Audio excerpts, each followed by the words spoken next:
కార్మిక సంఘం రాష్ట్ర కమిటీ ఆధ్వర్యంలో ఈ నెల 17వ తేదీన ఇందిరా పార్క్ వద్ద నిరాహార దీక్షకి పూనుకోవడం జరిగింది. ఈ దీక్ష చేసేటువంటి క్రమంలో అందరూ కూడా రాష్ట్రంలో ఉన్నటువంటి గీతా కార్మికులు, శ్రేయోభిలాషులు పెద్ద ఎత్తున పాల్గొని ఈ దీక్షని జయప్రదం చేయాలని చెప్పి కోరుతా ఉన్నాను.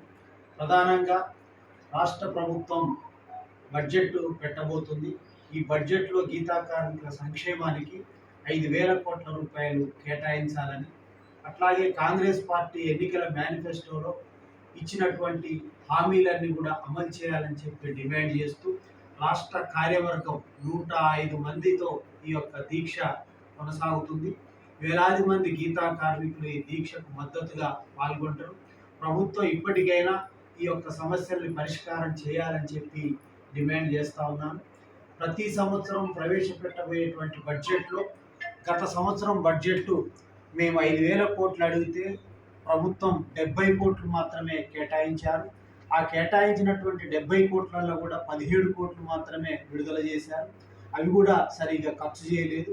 అవి వెంటనే కేటాయించినటువంటి డబ్బులు ఖర్చు చేయాలని, ఈ కొత్త సంవత్సరం 2026-27 సంవత్సరానికి బడ్జెట్లో 5,000 కోట్లు కేటాయించాలని చెప్పి ఈ సందర్భంగా డిమాండ్ చేస్తున్నాం. అలాగే గీతా కార్మికులకి అనేక హామీలు కాంగ్రెస్ పార్టీ ఇచ్చింది. ఈ ప్రభుత్వం ఇప్పటి వరకు ఏ ఒక్క హామీ అమలు చేయలేదు. ఎక్స్రేషియోకి సంబంధించి రాష్ట్ర వ్యాప్తంగా 850 మంది చెట్టు మీద నుంచి పడి వికలాంగులు కావడం, చనిపోవడం జరిగింది. వాళ్ళకు 14 కోట్ల రూపాయలు ఇవ్వాలి. 2 సంవత్సరాలైనా కూడా ఇంతవరకు రూపాయి కూడా ఇవ్వలేదు. ఎన్నికలకు ముందు నెల రోజుల లోపిస్తామని చెప్పి అన్నారు, కానీ 2 సంవత్సరాలైనా కూడా ఇంతవరకు ఇవ్వలేదు. అట్లాగే పెన్షన్కు సంబంధించి ఇప్పుడు టీఆర్ఎస్ గవర్నమెంట్ అప్పుడు 2,000 ఇస్తుంది, మేము అధికారంలోకి వస్తే 4,000 ఇస్తామని చెప్పి అన్నారు.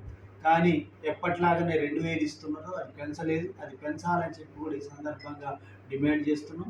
అలాగే కొత్త వాళ్ళకి 50 సంవత్సరాలు పైబడినటువంటి వాళ్ళకి పెన్షన్ ఇవ్వాలి, కానీ ఇప్పటి వరకు ఇవ్వట్లేదు. దరఖాస్తులు పెట్టుకున్నారు.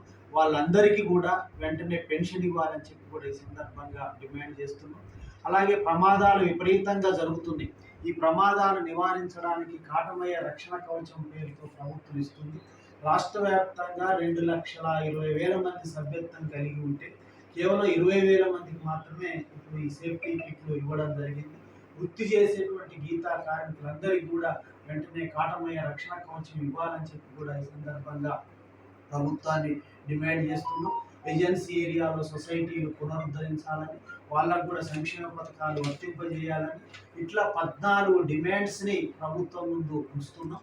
ఆ ప్రభుత్వం కనుక పరిష్కారం చేయకపోతే భవిష్యత్ కార్యాచరణను కూడా ఆ సందర్భంగా రూపొందించడం జరుగుతుంది. ప్రభుత్వం వెంటనే స్పందించాలని చెప్పి ఈ సందర్భంగా డిమాండ్ చేస్తాం.